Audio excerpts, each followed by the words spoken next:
Hi Rob, once again thank you for joining Podstellar as a brand ambassador. You have a very successful YouTube channel with close to 700,000 subscribers and growing fast. Congratulations on this. For all the readers out there, can you explain in a nutshell what your YouTube channel is about? Yeah, so I started my YouTube, I was one of the first advocates of YouTube sort of around 2006 or 7.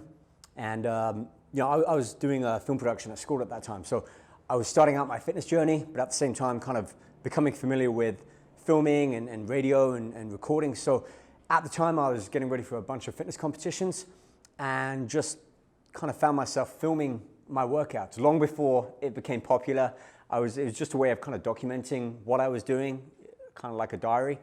So I put the workouts out there, and over the first couple of years I was doing all of these different competitions and traveling around. So it really was a kind of a video diary for me.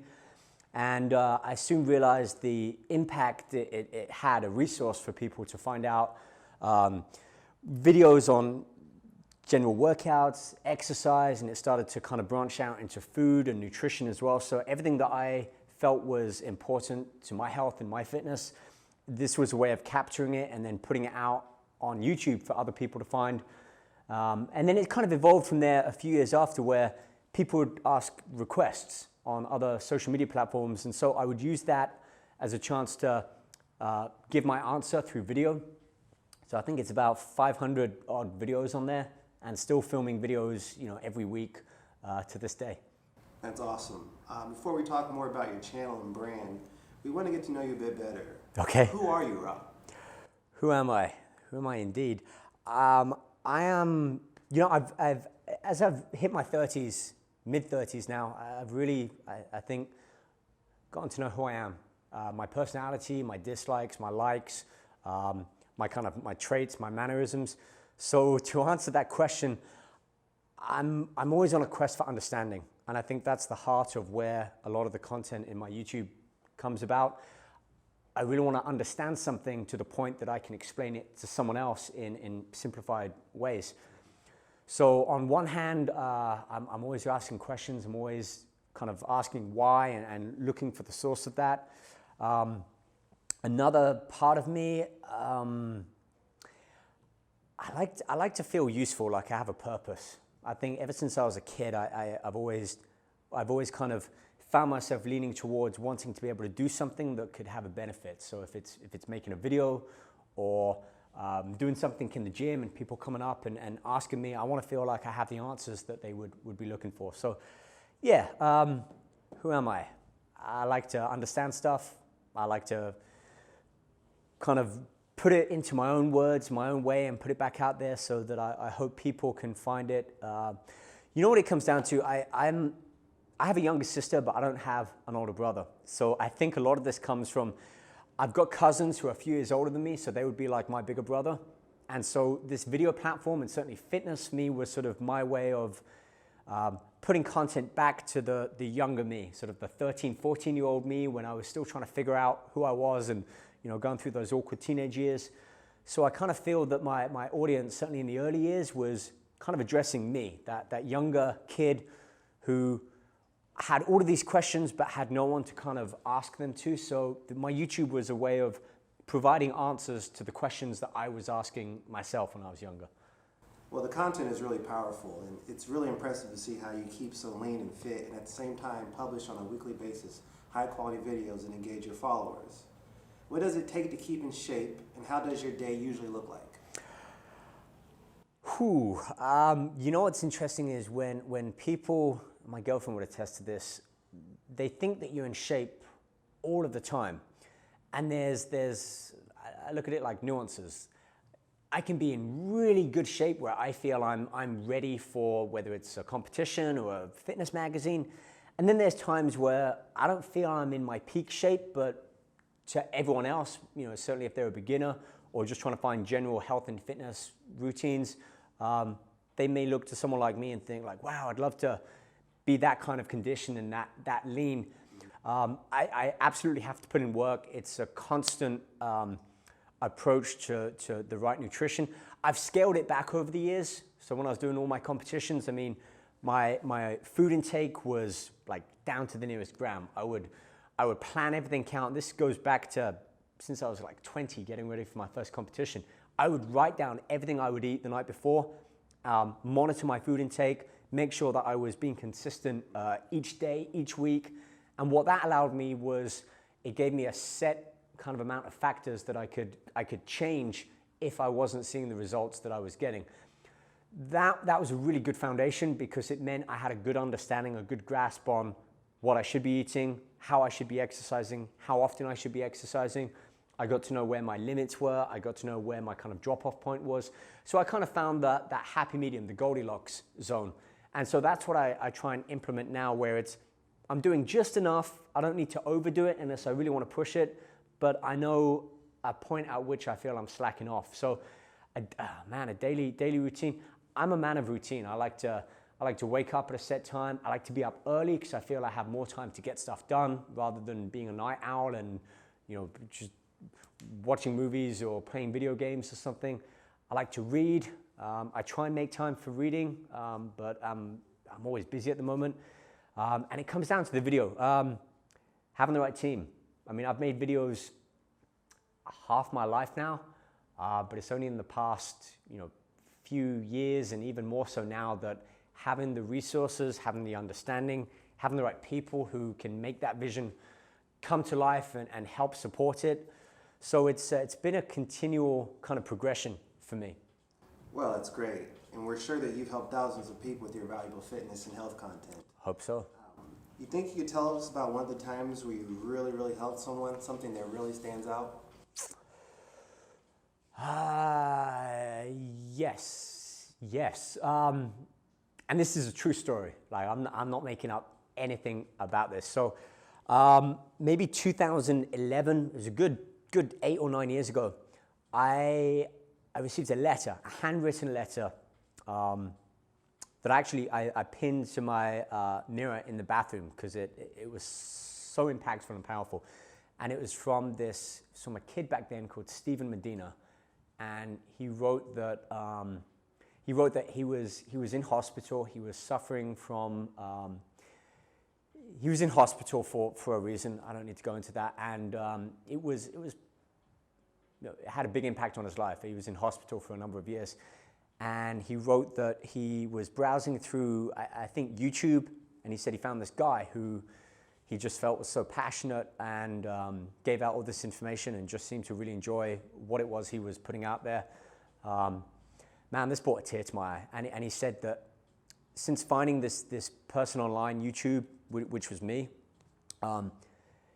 paraphrasing here, but it gave him hope and gave him something to work towards.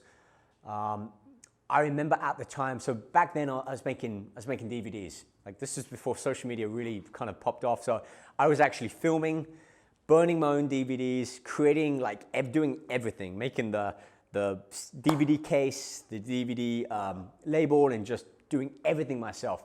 And I remember I sent him this DVD and some other training information, and carried on with my life. And then maybe a year ago, I got an email from this guy again, Stephen, who at this point was he was now walking. So it was quite a big ordeal that he had been going through for a number of years, and he was on this kind of walking cage. And we were actually going to meet up at the LA Fit Expo.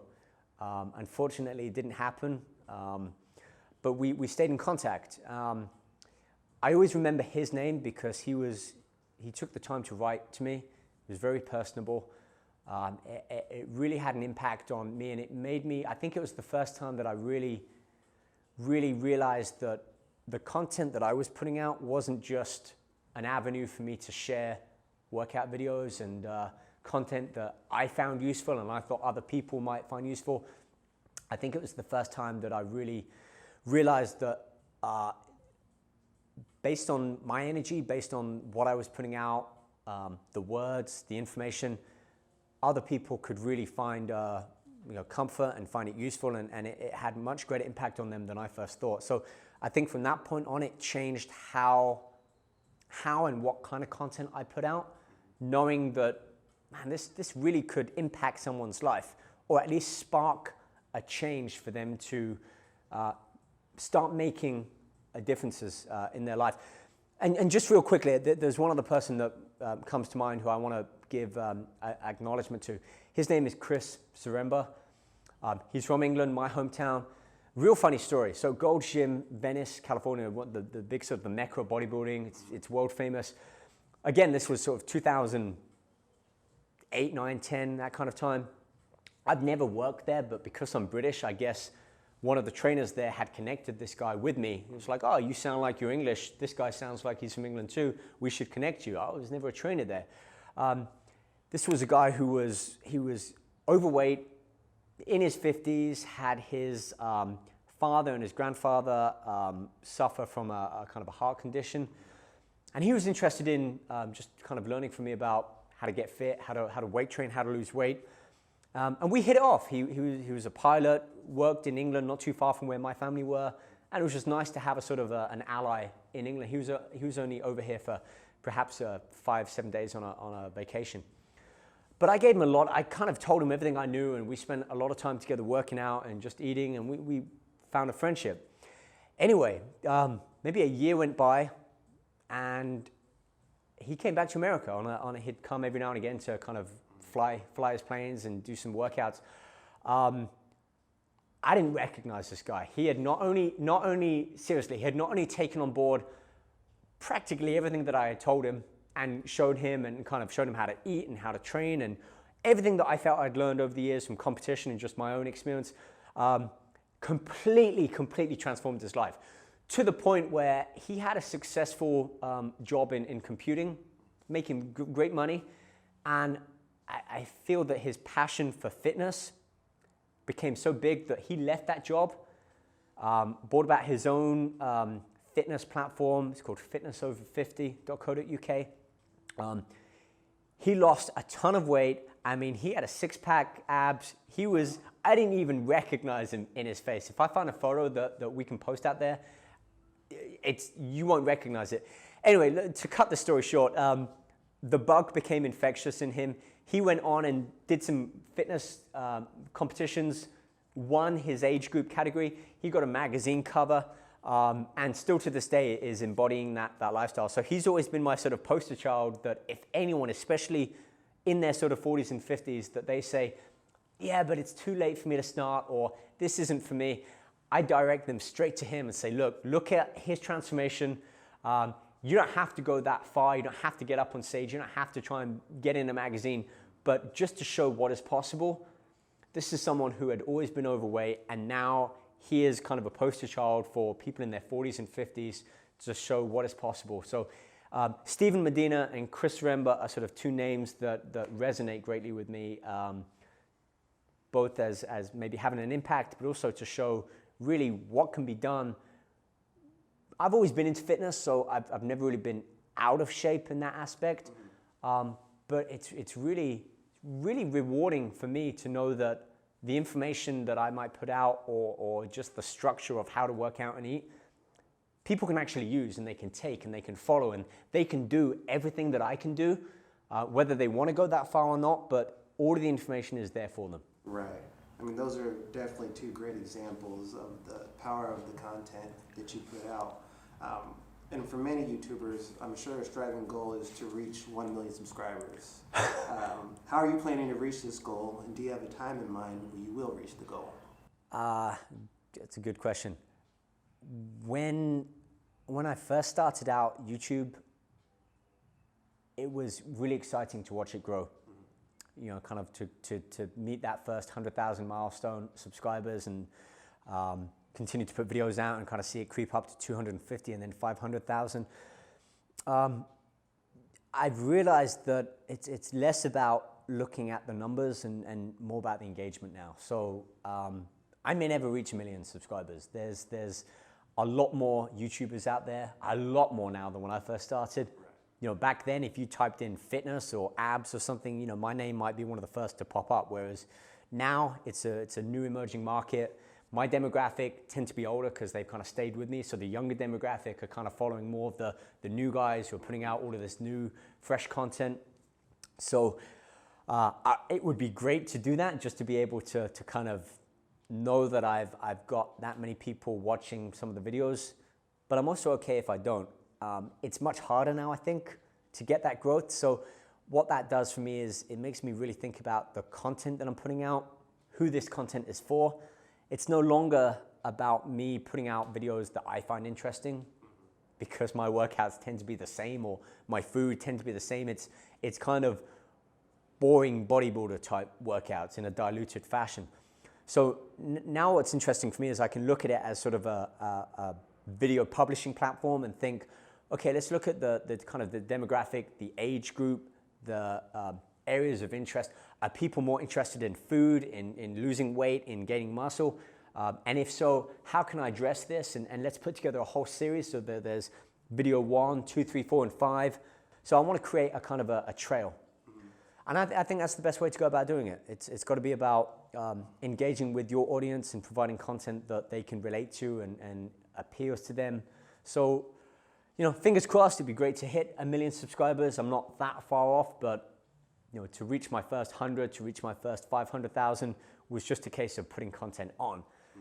Those extra 200,000-300,000, like I've got to really work for now to try and capture a new audience, as well as provide content still for those who have been following me for, you know, a number of years now. Yeah, and you make a great point about how YouTube was then versus how it is now and how much you've had to change. There's really a huge trend now into podcasts and more people are appreciating this medium. Also, we truly believe that your knowledge in the fitness and health niche would be very well used in a podcast format, and that's why we approached you. What made you decide to start a collaboration with Podstellar, and what do you like about Podstellar? Yeah, many people have been saying, hey, you're going to do a podcast, you're going to do a podcast. And the funny thing is I've got all of the equipment. I've got all the microphones and recording equipment to be able to do that. I think I'd become so stuck in my ways of videoing. Oh, but I want to show people. I'm a visual person. So I feel like, well, if I'm talking about exercise, I want to show that. It came to a point where, and I still love doing video and I'm still committed to doing video. It's just, let's also complement that with audio. It's easier to turn around. I wrote a book a few years back about nutrition, and it just expanded from what should have been a few chapters, a few dozen pages, to 200 and something pages about everything I know about food and nutrition. And so just using that and breaking it down into bite-sized chunks that people can listen to in 15, 20-minute intervals. My biggest thing, as you probably realize now, I like to ramble on. Not that I like the sound of my own voice, nothing like that. I say something and then I feel I need to substantiate it with something else. And I think a podcast allows me to do that. It allows me to ramble on at times, go off track, talk about other things, put it back towards that topic. But it also helps keep me structured. Like I can plan out a structure for what a podcast would be. And I also didn't want to go on a big podcast platform that has thousands and tens of thousands of already well-established podcasters. So Podstellar was something that was sort of new and fresh, and I thought, hey, this is the perfect opportunity for me to now jump on board and invite all of these people from my network over the years, fitness models, trainers, coaches, competitors, all of these friends and allies and even competitors from over the years, and say, look, this isn't about competing now. We're not on stage. We're not trying to get a cover over each other. It's kind of been there, done that, and if I get the chance again, that's now a personal reward. But now it's like, hey, let's come together. Let's bring all of our information and our knowledge and distill it in a way that other people can find answers, information quickly. We can categorize it, and that's what I like, to be able to categorize all of this topic from nutrition, exercise, health, and Q&As, and people can then, there's a much higher level of engagement that I feel is far more personable. If they've heard a podcast, they've got a question, and it's quick that we can turn around another episode. So Podstellar was kind of a no-brainer for me. I like their approach, I like their branding, and it just seemed to be a good match for me at this time. Good, glad to hear it. Final question from our side. What would be your advice to people who are struggling to lose weight? Well, unfortunately, it's not a simple answer, but it is a fairly simple approach. And what I mean by that is, when it comes to weight, you need to look at it that obviously the amount of food we eat has an impact on us storing calories as potential energy. But it's not a case that they just need to stop eating everything and really restrict their food intake. Yes, exercise is important because that's a way that they can increase their internal kind of engine, their metabolism to burn more calories. But it's not like they just have to start running and working out and eat the same. It's this intricate balance of you need to have an output for your energy. Could be running, could be cycling, could be weight training, could be anything that you enjoy that uses energy. It's an effort to you. And it has to be an effort above and beyond. So walking, it's great, but you know, if you were just losing weight walking, everyone would be pretty lean just by walking around. So there needs to be a kind of a substantial advancement from what you normally do. It could be 15, 20 minutes on the bike just to try and get a sweat on. The most important thing I found is having an understanding of food. Now, it doesn't mean never eating the foods you want. It doesn't mean always having to prepare and cut and weigh, but it means being aware of it. So my advice would be for 1 week, write down everything that you eat. Don't change anything, but just write it down. Be aware of it. Look into it. It's easy to find online now, or nutrition almanacs to kind of get an understanding of how many calories you're getting, where your protein is, which is essential for growth, repair. It's probably the most important nutrient of them all. Carbohydrates, people are kind of cutting right back. At this point, just be aware. So for 1 week, write down everything that you eat. Don't change anything. Then, over the next week or two, make small substitutions. If you look at this kind of weekly plan and you're like, oh man, I'm eating a lot of chocolate, or I'm eating a lot of these heavy, starchy carbohydrate foods, what's my protein intake? Look, there's recommendations out there. I would say that your protein intake should be at least 30% of your daily intake, which means if you're getting 2,000 calories, 30% of that, so you know, whether that's 600 and something calories, should come from protein. Spend a little bit of time just understanding this. The next thing is 3 things. Be consistent with what you're eating. So again, even if you're not eating great healthy food, be consistent with what you're eating, when you're eating, the times that you're eating it, the quantities that you're eating, and try and get somewhat of a balance. Some protein, you know, animal protein. If you happen to be vegan, find a good plant-based protein. Some healthy fats, walnuts, fish, cold water fish, salmon, almonds, walnuts, raw nuts, not cooked. Definitely some fiber, some greens, vegetables or salad, and you know, some carbohydrates in there as well. It's not going to happen overnight. There's this sort of transition period, and if you can just be aware of that transition period, you start to then gain the knowledge to be able to control your own nutritional intake. So we're going to discuss a lot more of that in up and coming Podstellar podcast. I'm basically going to break down my book, my entire book, into a number of podcasts, all of which will touch upon a different category, whether it's food itself, meal timing, how to prep for your day. So I want to be able to put all of that out. People can find it, they can listen to it, they can take what they want, and just start to kind of put it into practice. That's fantastic, Rob. I mean, we're really excited to have you on board, and we'll do our best to help you grow your channel on Podstellar and also add value with this medium. Well, this was the interview with Rob Riches. If you are trying to lose weight, gain muscle, or just want to stay in shape, download Podstellar now from the App Store and follow Rob Riches. Thank you. Let's do it, man. Awesome. Great interview.